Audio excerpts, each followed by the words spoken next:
Right, in order for me to explain the point of today's Grumpy 40, I need to take you back to the beginning of the story. And the beginning of the story is at around 5 o'clock this morning. So without any further ado, let's have the title music so we can go back in time.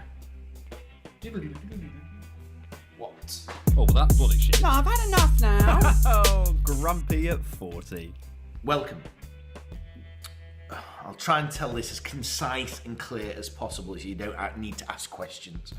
Not that you fucking would. Not that there's anybody there to ask questions. Apart from the 7 of you, as we've already discussed. Anyway, if you'd have been paying attention this last week, you'd have noticed that I was in a hotel and I've been travelling. I don't think there's a problem in actually mentioning the name of the hotel, or the hotel group, I should say, because this wasn't anything to do with the hotel. This was the people inside the hotel that I have an issue with. And this was the Hilton, right? And I've stayed there a lot. I've only ever had one issue with the Hilton before.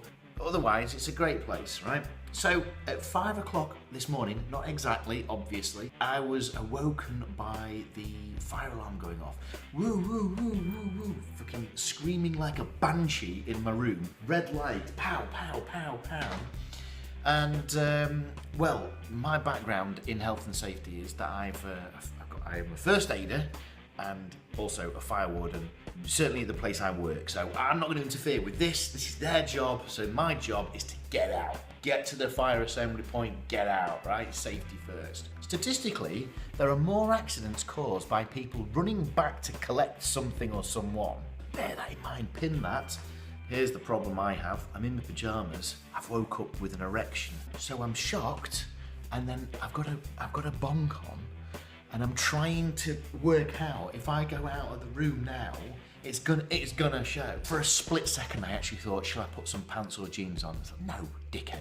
What I will do, and this is more about the escape than anything else, is put some shoes on, some safe shoes on. So in a t-shirt and pyjama bottoms and a bonk on and shoes, I then go down, outward through the stairs, can't use a lift, remember, into the car park, and then this is where my problem begins. And I was one of the first out there, if not the first. I bleary-eyed and stuff, but I remember being there and it was pretty empty.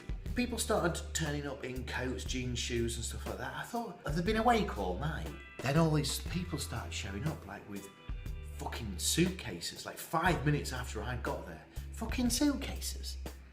I was thinking, what the hell's going on here? And then it occurred to me, no, what they've done is they've heard the thing and thought, I'm not going cold, I'm not having all my property nicked or burnt or whatever, I'm taking it with me, and I'll spend this time getting ready and where I can meet people. I mean, I was getting warm with rage, not hot. It was far too cold for that. There was a couple of people out there with no shoes on, like whatever they'd come from. I mean, just get out. No, you get out. You know, you're in a city, terrorism's rife. Get out, whatever the situation. And then I thought, you know what? The selfish genes kicked in.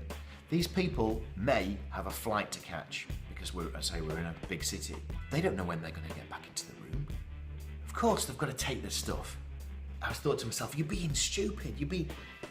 I know it's irresponsible, but they have to take care of it. Once I was aware that everything was clear and we were safe to go back in, I took a photo. I'll show you the photo here.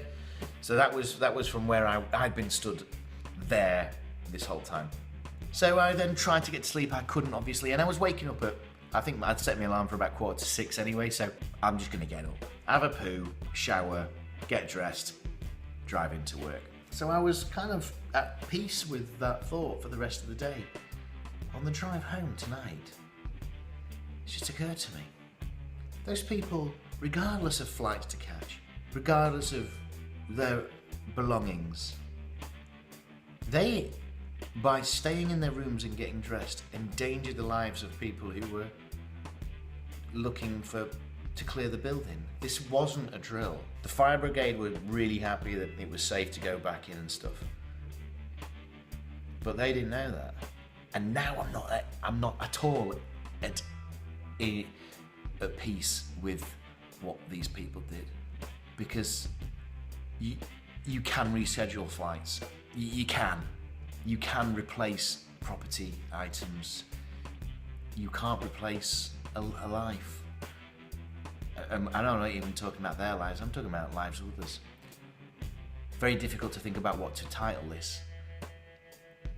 I'm thinking, selfish tourist bastards. Has to be done with it, you cunts. Oh, well, that's bloody shit. No, I've had enough now. Oh, grumpy at 40.